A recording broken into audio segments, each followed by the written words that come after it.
సభకు నమస్కారం.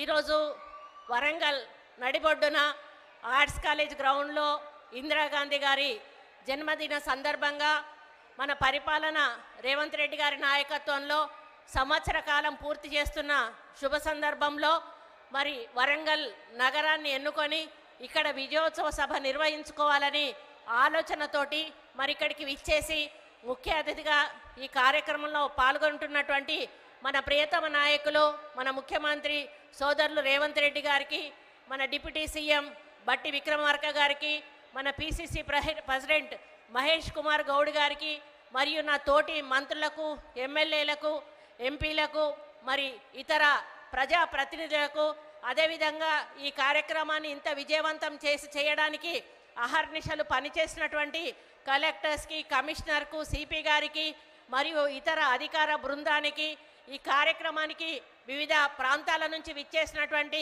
మహిళా సోదరీమణులకు, నాయకులకు, కార్యకర్తలకు, పత్రికా సోదరులకు, ప్రముఖులందరికీ కూడా నా యొక్క హృదయపూర్వక నమస్కారం. మరి ఈరోజు నాకు ఏం మాట్లాడాలో అర్థం కావడం లేదు. ఎందుకంటే నేను 30 సంవత్సరాల నా రాజకీయ జీవితంలో చాలామంది ముఖ్యమంత్రులను చూశాను. అందులో ముఖ్యంగా నేను అందరికంటే అభిమానించేటువంటి నాయకుడు రాజశేఖర రెడ్డి గారు. రాజశేఖర రెడ్డి గారి తర్వాత అత్యంత అభిమానించే నాయకుడు ఎవరంటే రేవంత్ రెడ్డి గారు అని చెప్పి నేను మరి పబ్లిక్గా నేను చెప్తా ఉన్నాను.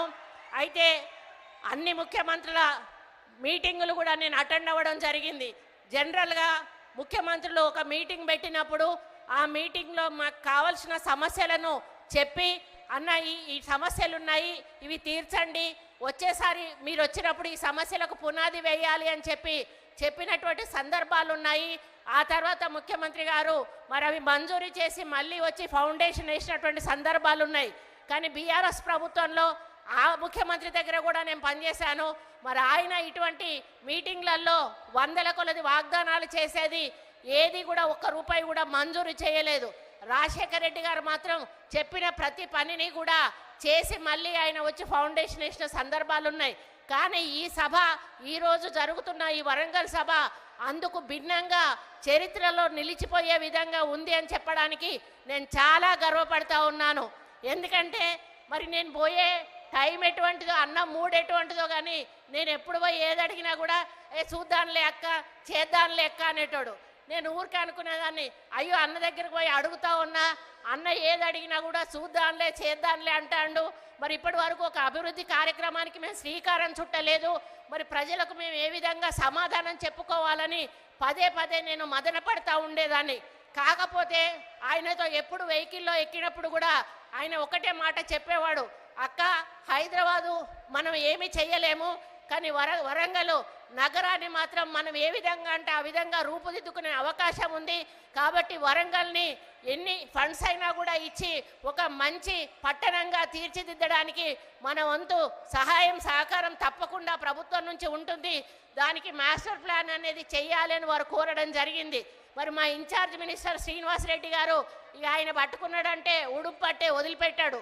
ఇక అధికారుల వెంటపడి వేటాడి మరి మమ్మల్ని పదే పదే రివ్యూ మీటింగ్స్ పెట్టించి మాకు ఒక ప్రణాళిక అంటూ సిద్ధం చేసి ముఖ్యమంత్రి గారి దృష్టికి తీసుకుపోవడం జరిగింది. మరి ముఖ్యమంత్రి 19వ తారీఖు వస్తున్నారు అంటే జనరల్గా ఏదో మహిళలకు సంబంధించిన మీటింగ్ పెట్టి వెళ్ళిపోతారేమో అని నేను అనుకున్నాను.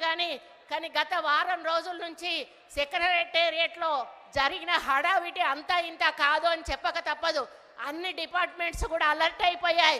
ఒక డిపార్ట్మెంట్ తర్వాత ఒక డిపార్ట్మెంటు వరంగల్లో ఏమేమి అవసరం ఉన్నాయని చిన్న చిన్న పనులను కూడా చూసి వాటిని వివరాలు తెప్పించుకొని వాటన్నిటికీ కూడా జీవో ఇచ్చి దాదాపు ఈరోజు 4,500 కోట్ల రూపాయల నిధులు విడుదల చేస్తూ జీవోలు ఇచ్చి ఈరోజు ఇక్కడ శంకుస్థాపన కార్యక్రమం చేసినందుకు ఈ వేదిక నుండి మరి సీఎం గారికి హృదయపూర్వక ధన్యవాదాలు మా వరంగల్ ప్రజల తరఫున తెలియజేస్తా ఉన్నానన్నా. మీ నమ్మకాన్ని వమ్ము చెయ్యము. తప్పకుండా ఈ యొక్క వరంగల్ నగరాన్ని పట్టణంగా రూపుదిద్దడానికి ఇక్కడి మంత్రులుగా సీనన్న గారి నాయకత్వంలో మేము తప్పకుండా మీరన్న ఆశయాన్ని సాధించడానికి ముందుకెళ్తాము. అది ఈరోజు ఒక మహిళ ప్రధానమంత్రి ఇందిరాగాంధీ గారి పుట్టినరోజు సందర్భంగా 2 మహిళా మంత్రులం ఇక్కడ ఉన్నాము, ఒక మహిళా మేయర్ ఉంది, ఒక మహిళా ఎంపీ ఉంది. ఈరోజు మహిళా శక్తిని ఇక్కడికి తీసుకొచ్చి వీళ్ళందరి ముందట మాకు వరాల జల్లు కుల్పించినందుకు మీకు ఎల్లవేళలా కూడా రుణపడి ఉంటామని ఈ సందర్భంగా మేము విజ్ఞప్తి చేస్తూ, మరి తప్పకుండా ఈ వరంగల్ నగర అభివృద్ధికి, ఎందుకంటే ఎయిర్పోర్ట్ అనేది దశాబ్దాల కళ, ఎయిర్పోర్టు కళను ఎవ్వరు కూడా సహకారం చేయలేకపోయారు. అది ఈరోజు మన రేవంత్ రెడ్డి అన్న వల్ల అవుతుంది. రేపు మనకి ఎయిర్పోర్ట్ వస్తే మనకు కంపెనీలు వస్తాయి, ఇండస్ట్రీస్ వస్తాయి. ఇటు కరీంనగర్ సైడ్ కానీ, ఇటు ఖమ్మం సైడ్ కానీ, ఇటు హైదరాబాద్ సైడ్ కానీ విపరీతమైనటువంటి మనకి ఇండస్ట్రీస్ వచ్చినప్పుడు మన పిల్లలకు ఉద్యోగాలు వస్తాయి, మనము ఆర్థికంగా బాగుపడతాము. ఈ దాని ఎయిర్పోర్ట్ వల్ల చాలా అభివృద్ధి జరుగుతుందనే విషయాన్ని మీ అందరికీ కూడా తెలుస్తూ, అండర్ గ్రౌండ్ డ్రైనేజ్ అనేది కూడా మా వరంగల్ ప్రజల కళ, అది కళగానే మిగిలిపోతుంది అనుకున్నా, కానీ ఈరోజు దాన్ని నిజం చేసినందుకు మిమ్మల్ని ఈ వేదిక మీద నుంచి మా ప్రజల తరఫున ధన్యవాదాలు తెలియజేస్తూ, ఇంకా మీరు చాలా శంకుస్థాపనలు చేశారన్న, వాటితో వరంగల్ నగరం అంతా కూడా సుందరంగా తీర్చిదిద్దబడుతుంది. వాటన్నిటిని కూడా దగ్గరుండి నాణ్యమైన పనులతో అవినీతి జరగకుండా ముందుకు తీసుకుపోయే విధంగా అధికారులతో మేము కమ్యూనికేట్ చేసుకొని మా ఇన్ఛార్జ్ మినిస్టర్ గారి నాయకత్వంలో తీసుకెళ్తామని తెలియజేసుకుంటూ, ఇదే ఆదరణ, ఇదే ఆప్యాయత, ఇదే ప్రేమ మా మీద ఎప్పుడూ ఉండాలని, మమ్మల్ని ఆశీర్వదిస్తూనే ఉండాలని కోరుకుంటూ, మళ్ళీ మీకు మరి నిధులు విడుదల చేసినందుకు మా బట్టన్నకు పాపం బట్టన్న వెనకాల పడతా ఉంటా, అన్న 1 రూపాయి కూడా ఇవ్వని, పాపం బట్టన్న కూడా ఈరోజు 4,500 కోట్ల రూపాయలు విడుదల చేసినందుకు వారికి కూడా వేదిక మీద నుంచి ప్రత్యేక ధన్యవాదాలు తెలియజేస్తూ మరి సెలవు తీసుకుంటా ఉన్నాను. జై కాంగ్రెస్!